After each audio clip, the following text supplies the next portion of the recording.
Well, thank you, Dr. Roberts. So my name is Griffin Lehue. I'm a graduate student here at Tennessee Tech University, and I will be presenting my research on the investigation of an ammonia-fed solid oxide fuel cell combustor gas turbine hybrid system for commercial aviation. So to provide some background for this research and to give a problem statement for this research, the aviation industry contributes around 3% of global CO2 emissions every year. Now, of that 3%, passenger transport contributes approximately 81% of the global aviation emissions, with domestic flights comprising about 40% of that 81%. This is according to the Environmental and Energy Study Institute. So to begin tackling this issue, it is important to understand some of the current high-efficiency aircraft, as well as some future high-efficiency aircraft that have been proposed. So on the top left, you can see the Boeing 737. According to the FAA, the Boeing 737 accounts for around 30% of the total domestic fleet in the US. So if we can begin tackling the Boeing 737 and starting with that, we can already make or put a large dent into those CO2 emissions. The Boeing 737 uses LEAP-1B engines. These are high bypass turbofans that are capable of reaching around 70% propulsive efficiency and 40% thermal efficiency. It takes advantage of ceramic matrix composites and high pressure ratios to allow the combustor to get up to 1400 degrees Fahrenheit, increasing the system efficiency and the power that can be generated. In the top right, you can see the blended wing body. This is the NASA X-48B.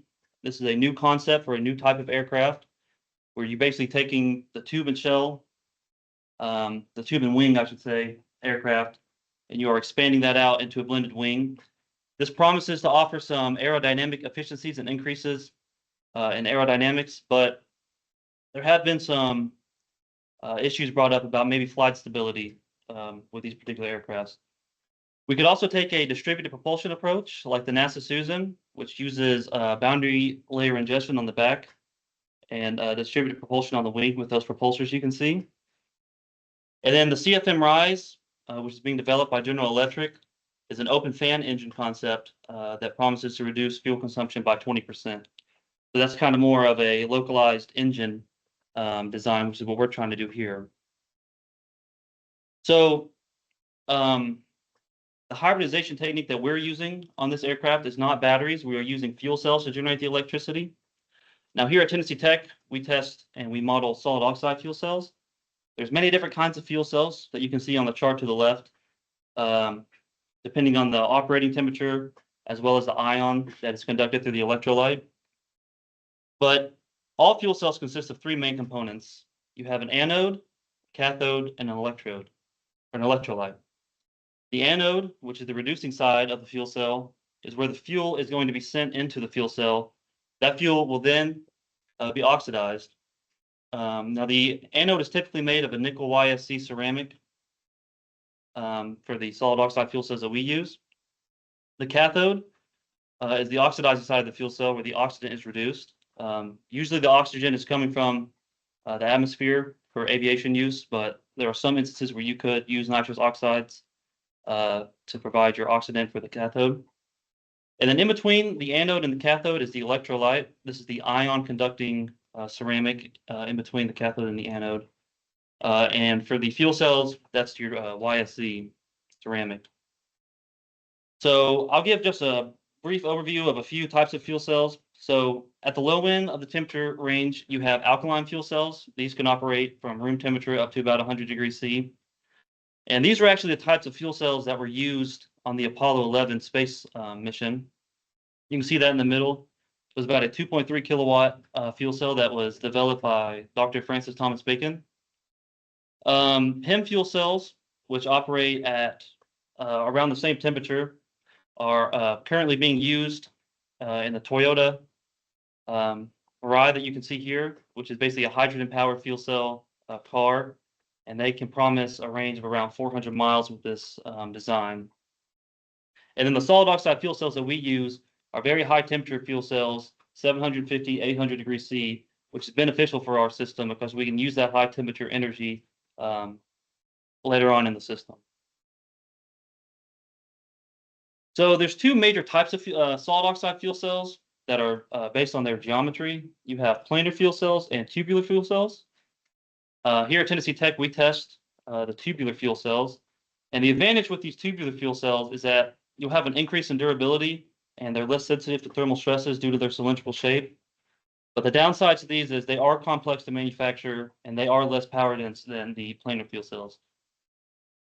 The planar fuel cells do offer a higher power density and they're simpler to manufacture due to their rectangular shape, but they have worse mechanical strength, and these interconnects are quite heavy and they reduce your overall power density in terms of a mass basis because you need to compress those electrodes together with those interconnects.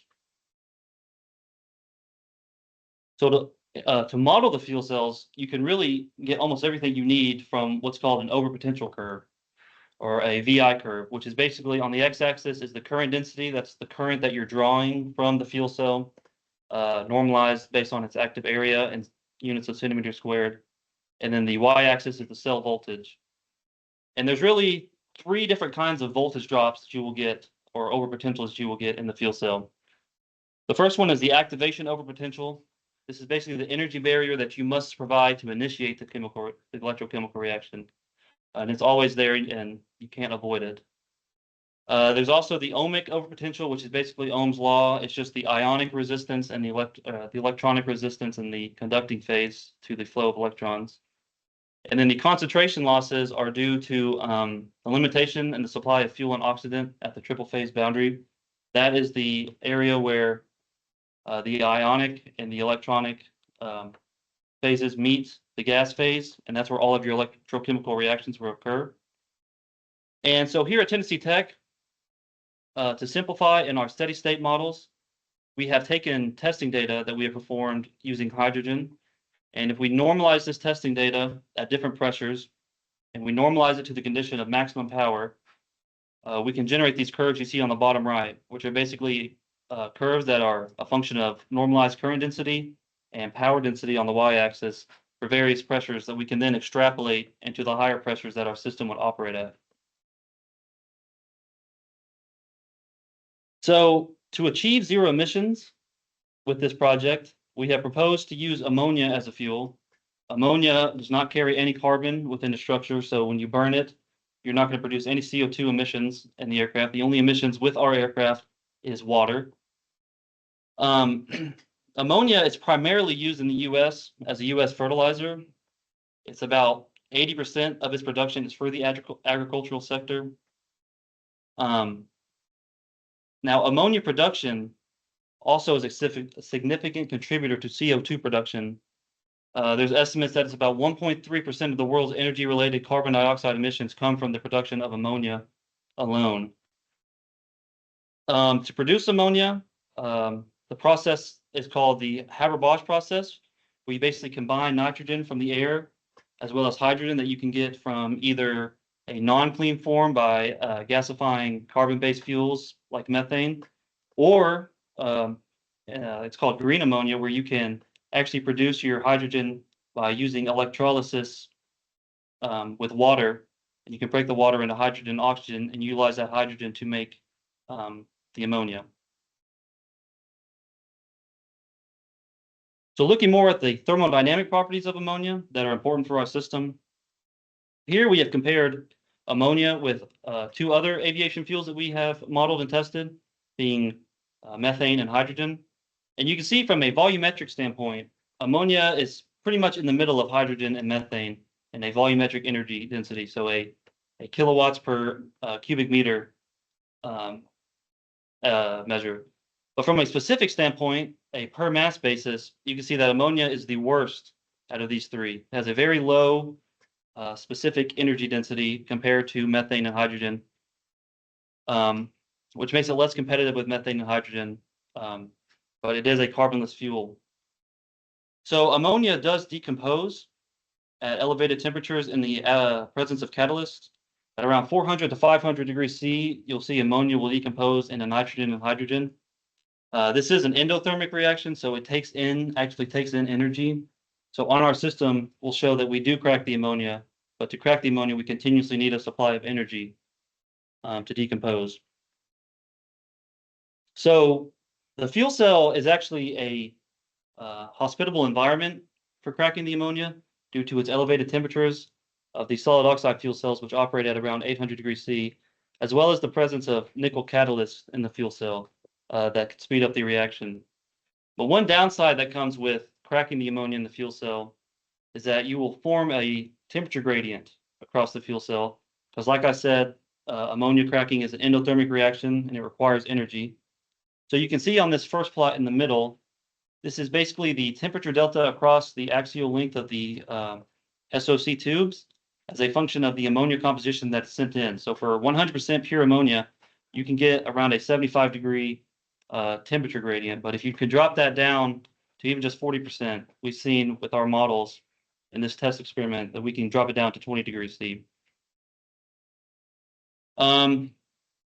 So if we can externally crack the ammonia, we can reduce this temperature gradient, which will reduce the thermal stresses in our fuel cells, which can increase the lifetime and the longevity of them. And you can see in the graph on the top right that the blue curve, which is the lowest curve, is much lower than the other curves, and that is the node at the inlet of the fuel cell.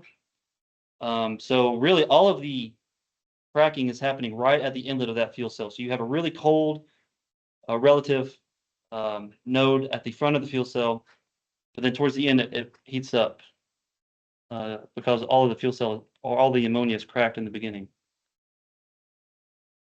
So putting that all together, we wanted to present our system layout of what we propose to be an alternative to the current architecture. Basically, this system is a high bypass, fully mixed turbofan. It's similar to a conventional turbofan, except we have added this solid oxide fuel cell combustor in between the combustor and the post-combustor that you can see here in the red. And basically, this adds two benefits to our system. The first benefit is that we can generate electricity straight out of the fuel cell, send it to the motor, and then we can spin the fan and produce thrust for our system. But there is also the added benefit that this fuel cell is operating at a high temperature, upwards of 800 degrees C, and we can utilize that high quality waste heat to spin the turbine and produce more power with this fuel cell design. Now, once the electricity is generated from the fuel cell, we do need to condition the electricity from DC to AC so that we can send it to a motor that we can spin on the shaft to produce thrust. And we'll show later that we do need to cool these components, and we'll show how we cool these components. So our main goal here is we want to retrofit a Boeing 737 because we believe that this will provide a quicker technology to market turnaround than a complete redesign of the aircraft. So what we have done is we have taken the mass of the LEAP-1B, which is the engine used on the Boeing 737, as well as the mass of the fuel on the Boeing 737, and we have kept that constant. So every kilogram of mass that we add to our system, we take away a kilogram of fuel. So this is our strategy for hybridization of the Boeing 737. Now this system has several advantages and some challenges that we need to conquer. The first advantage is that we do have an increase in system efficiency due to the presence of the fuel cell. There is zero carbon emissions because ammonia is a carbonless fuel. We have lower NOx because we're able to operate the turbine inlet temperature at a lower temperature because more of the power is being generated by the fuel cell as opposed to the turbine. This is also similar to legacy equipment, like I said, a quicker technology to market turnaround. Now, like most hybrid systems, the system does have an increase in system mass. It is a little bit more complex due to the addition of the fuel cells. There's some environmental concerns that come with ammonia. Ammonia is a toxic chemical that is toxic to people. So storing this on a runway or in the aircraft, there are fuel storage challenges that come with that. And ammonia is stored at a liquid at room temperature at elevated pressures. So those are additional storage challenges that we'll need to overcome. So like I mentioned earlier, we plan on completely cracking the ammonia before we send it into the fuel cell. And the way we're hoping to accomplish that is by using this thermal recuperation of the turbine exhaust. So once the warm air goes through the turbine and expands and produces power for the shaft, we can use that warm air, because there will still be quite a bit of temperature in that air, to flow over the ammonia through a heat exchanger that comes from the fuel supply. And then that heat exchanger will crack the ammonia into a hydrogen and nitrogen mixture that we can then send to both the post-combustor and the fuel cell. And we believe that this won't be as much of a detriment to our system because we are a high bypass system. So most of our thrust is produced from the fan. And so the temperature of the turbine exhaust that goes to the nozzle is not as important as the efficiency gain from the cracking. And so the reason why we have an efficiency gain with the cracking of the ammonia is because when you crack the ammonia into nitrogen and hydrogen, you actually get an increase in the lower heating value of an effective lower heating value of the mixture. So this red curve represents the effective lower heating value of an ammonia nitrogen hydrogen mixture as a function of the percentage that you crack it. So you can see from 0 to 1% or 100% cracking, there's basically a 15% increase in your effective lower heating value, which is basically a free 15% lower heating value you get just from cracking the fuel. And you'll see a lot of these graphs have what we call split. And I'll just define split here. Split is basically the ratio of the power that is generated from the fuel cell divided by the total power of the system. So that's the fuel cell power plus the gas turbine power. And you can see on the graph on the top right, the blue curve is our cruise efficiency as a function of takeoff split. And you can see there's a drop, just like sort of S shape with that curve. What that represents in our system is actually we are losing cracking at that point because with more and more fuel cell, the turbine inlet temperature drops, which means the turbine exit temperature will drop, and we won't have enough heat to decompose that ammonia. So we lose cracking at those points. But you can see that it basically reduces our efficiency pretty substantially when we lose that cracking. And on the bottom right is basically a plot that shows that cracking is also a function of the pressure ratio of our system. With a higher pressure ratio in our system, it means that we are extracting more and more energy from that turbine, which means that the turbine exit temperature will be less and we'll have less energy to crack the ammonia. So there's a complex balance between all of these different elements that we need to consider whenever we design and optimize this system. So like I said, that equation for split being the work of the SOFC divided by the total power of the system. You have two competing effects whenever you increase that split. Basically, you're increasing the amount of fuel cells you have on board. You will get an efficiency gain with the increase in fuel cells to the system, but you will also get an increase in mass. And both of these parameters, system efficiency and system mass, both play into the range of the aircraft. And so you can see here, the orange curve represents the range that we gain from an increase in efficiency with the added fuel cells. But the blue curve represents the range that we lose with the added mass from the fuel cells. And when you add those two slopes together, you get this red curve, which basically indicates that when we add more fuel cell to the system, we are actually reducing the range of the system. But this is a problem that is really unique to ammonia because we have ran the same analysis with methane and hydrogen, and we've seen that both of those curves have a positive slope. The purple and the orange curve have a positive slope. And we believe that this is due to ammonia's relatively low energy density compared to methane and hydrogen. And I should note that these estimates do not account for the storage mass of the fuels. So the tanks are not accounted for here. Hydrogen would have maybe a slightly heavier tank than ammonia. But the trend should remain the same, that this is a problem that is unique to ammonia. We've also investigated actually adding more engines to the Boeing 737 with our system. This is primarily due to the fact that since we are a very high bypass system, the outer diameter of our system can get pretty large, and we actually run into clearance issues with the runway. You can see the red line being the outer diameter of the LEAP 1B currently, and that for one engine, for every single split that we ran, we're actually greater than that outer diameter. So we've had to gone to two engines. And on the left, you can see the estimated range with engine number.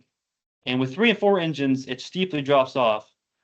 Our aerodynamics team has ran CFD on this system with these multiple engine configurations and has seen that the drag increases quite a bit whenever you go to 3 or 4 engines, which means that our system will be less efficient because we'll have more fuel burn to match that drag, match the thrust with the drag. So like I mentioned earlier, pressure ratio has an interesting effect on this system due to the cracking of the ammonia. You can see on the graph on the right that there is a peak compressor ratio. There are two competing effects with this system. With a higher pressure ratio, you will have a higher system efficiency because you're able to extract more of that energy from your fuel. But with a higher compressor ratio and a turbine pressure ratio, we lose cracking because our turbine exit temperature is lower. So there are two competing effects that result in a maximum compressor pressure ratio in terms of efficiency that we have chosen. And this maximum compressor pressure ratio changes based on what split we choose. It actually moves more towards the left, towards lower pressure ratios with a higher split. Now, we've done some preliminary design on the system to try to figure out what the best combination of power split and engine number is that matches all of the constraints that we have set for our system. So the constraints we have used is a range that is greater than 1,500 miles, a diameter less than 2 meters to meet those the takeoff or the runway clearance constraints, a mass of less than 4,300 kilograms per wing that we have coordinated with the structural team, an efficiency of greater than 50%, and a turbine inlet temperature lower than 1,230 degrees Celsius to reduce NOx emissions in the aircraft. And when you plot all of these constraints on the design space, we get this triangular blue region, which is basically the space with our system that meets all the design constraints, which corresponds to a 2-engine 10% split. So this is a preliminary design process that we've used to try to figure out maybe where our final design is heading. But we hope to correspond with our partners at the University of South Florida, who are currently creating a multi-objective optimization code to optimize our system. We would like to optimize our system to have the maximum range possible, but also the minimum NOx produced. But these are competing effects with our system, because to decrease NOx, we would need more fuel cells to reduce the turbine inlet temperature, since less work needs to be made by the turbine. But if we want to increase range, we need less fuel cells to reduce the system mass. So we will kind of have this Pareto front that they will generate that will be an optimized system that optimizes both of these, and we'll have to choose based on what we desire more, range or a reduction in emissions, to choose what our optimal design point is. We've also done some preliminary environmental studies with the system to see how much NOx we would produce just as a function of the turbine inlet temperature. These are 0D thermodynamic studies. But we are currently doing more CFD studies here at Tennessee Tech to give a more accurate result to account for the spatial variations of the properties within the combustion process. But our initial estimates show that at takeoff, we can produce with this, it's a very high bypass engine, so we can produce only about 80 parts per million of NOx at takeoff and about 36 at cruise. And we are currently researching standards and ways that current aviation measures NOx and what kind of regulations they have in terms of quantitative values. Now, we have also gone into some dynamics of this system. So to test the dynamics of our system, we have introduced this arbitrary flight profile that is representative of a commercial domestic flight profile. It consists of four phases. We have a warm-up and taxi phase. This allows time for the fuel cells to warm up and passengers to board onto the aircraft. And then we have about 5 minutes of takeoff. We're at maximum power and maximum thrust to get the aircraft off the ground and into the climb phase that we transition into to go up to 35,000 feet, which is our cruising altitude, which matches the 737. Now, to keep our hybrid aircraft performance matched to that of the Boeing 737 as much as possible, we have decided to keep or to try to determine what thrust is needed as the main input to our dynamic model. So we've developed this 2 degree of freedom model that basically uses this free body diagram here. And with that flight profile I presented a couple slides earlier, we can uniquely determine, based on the drag polar, or the CL and CD as a function of alpha that was determined by the aero team, we can uniquely determine the thrust profile of our aircraft that we use as the input to our model. And when we do that with our model, this is the thrust profile that we generate. You can see that we are operating at about 130 kilonewtons at maximum takeoff. We set that to be the same as the Boeing 737. And then as we take off the ground and initiate climb, we then follow the dynamics, what the dynamics tell us should be the thrust to match that flight profile until we initiate the cruise after we have climbed to 35,000 feet. So there's an FAA regulation. This regulation states that a engine must be able to go from 5% to 95% power in less than 5 seconds. With some assumed inertia values we have for the turbo machinery and shaft, we have determined that our system is able to go from 5% to 95% thrust in around 3 seconds. So we do meet that FAA requirement, which makes sense because we are not radically changing the design. On the right, you can see the thrust profile throughout the entire climb phase that was actually produced compared to what the 2 degree freedom model produced. And you can see that we match pretty well, so we're able to dynamically control the system and match that flight profile that the Boeing 737 has. So the solid oxide fuel cell is being operated at maximum power throughout the entire flight profile. This is to ensure that we're operating at the maximum efficiency point for any given time in the flight. This does simplify the controls of our system, because now the only control variable that we need to change thrust is the turbine inlet temperature, like a conventional jet engine uses. So if we need more thrust, we just crank up the turbine inlet temperature to a higher temperature to generate that thrust, but the fuel cell will still be generating the same amount of power. This is the current and voltage of the fuel cell throughout the flight. Like I said, with increasing or introducing these fuel cells into the system, we're able to reduce the turbine inlet temperature at cruise, which will reduce the NOx in our system. And you can see that we're operating at about 1200 degrees or 1250 degrees C, which we do believe is below the NOx threshold that we have figured out in our preliminary research to be 1300 degrees C. So the system is able to operate and match the Boeing 737 profile while reducing NOx emissions and being a zero-emission aircraft. We've also done a little bit of work in the fuel thermal management system with this project. Ammonia has historically been used as a refrigerant, and what we plan on doing is actually using this ammonia to cool those electronic equipments I mentioned earlier, being the power electronics, which condition the electricity from DC to AC, and then the motor. So we will be using the ammonia both as a fuel and a refrigerant to cool those electronic components. But the fuel thermal management system and the propulsion system are coupled. The fuel that is being flown through the motor and the power electronics is being demanded by the propulsion system from the combustor and the fuel cell to generate the power required.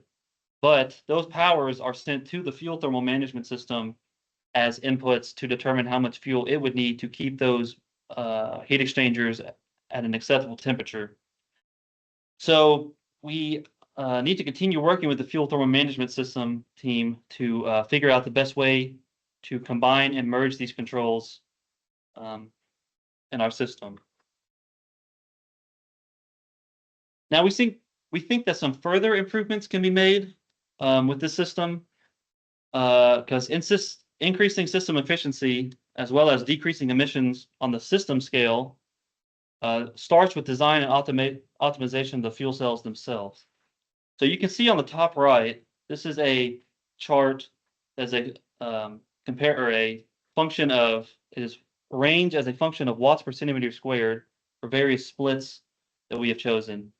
And you can see that as we bump this watts per centimeter square number up, which means we basically have a fuel cell that is producing more power for a given active area, these curves start to converge to the same point. And this makes sense because as you add more fuel cells, or as you add more power dense fuel cells, you need less and less fuel cells, and the system weight will approach the weight of just the engine itself as the fuel cells approach the same weight. And so basically, we think that if we can develop cells that increase this power density, then we can increase the range of our system while also decreasing the NOx emissions. We have done some previous work in grading these cells, which is you basically are introducing these composite layers, a volume fraction of ionic, electronic, and porosity to the different layers, and you optimize that to increase the power density of the cells. And we also think there needs to be work done on investigating the actual thermal cycling of these cells, because as you operate these in a gas turbine engine for commercial aviation, these engines will be going up into the atmosphere and coming back down, landing, and they will need to cool down to allow passengers to board.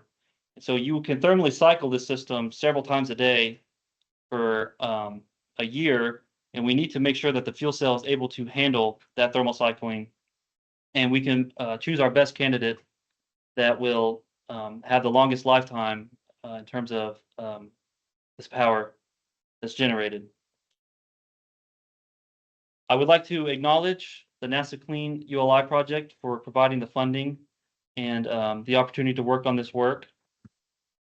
And I would like to ask if there are any questions.